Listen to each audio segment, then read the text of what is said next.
Yeah, so on this corner we had a lunch counter from 1891 to 1909, 14 by 14 foot structure. So most of the stuff we find on this corner is related to that. History and the past are not synonyms. When we disentangle the difference between history and the past, we illuminate the process by which we understand what came before us. The past, as philosopher of history Alan Munslow notes, is something that actually did happen, be it a political movement, an economic process, or an event as small as taking out the trash.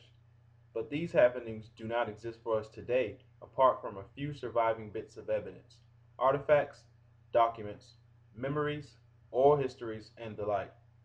Munslow further explains that history, quote, is a language based manufacturing process in which the written historical interpretation is assembled or produced by historians, end quote.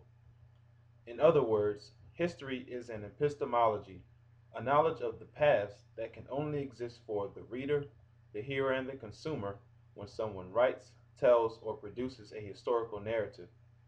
We use history to understand the past, but through history, our access to the past is dictated by constructed categories of analysis, be it of race, class, gender, power, and contemporary ideologies. History then is as much a product of how we write as it is what we write. In other words, the process of historical explanation is one of the social construction through discursive structures rather than the unbiased presentation of empirical discoveries.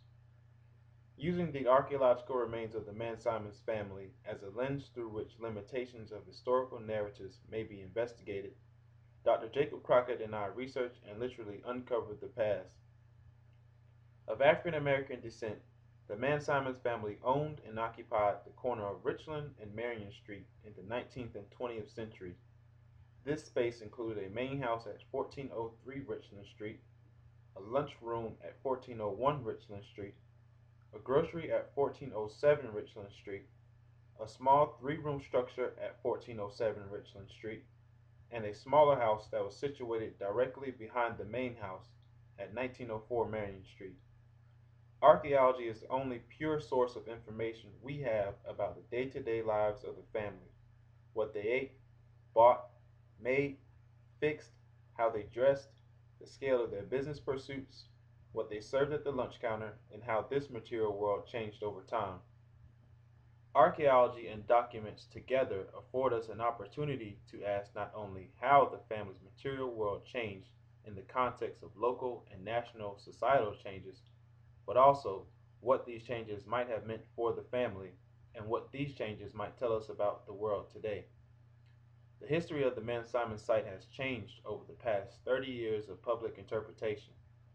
Some of these changes are the products of discovering new bits of evidence of the past, newspaper articles, archaeological artifacts and features, structural analysis of the house, and the like.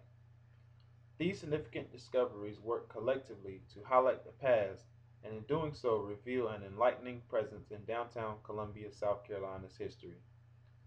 Knowing the past is about broadening the perspective of what it means to be an American, and in doing so, giving those persons who were left out of history a voice.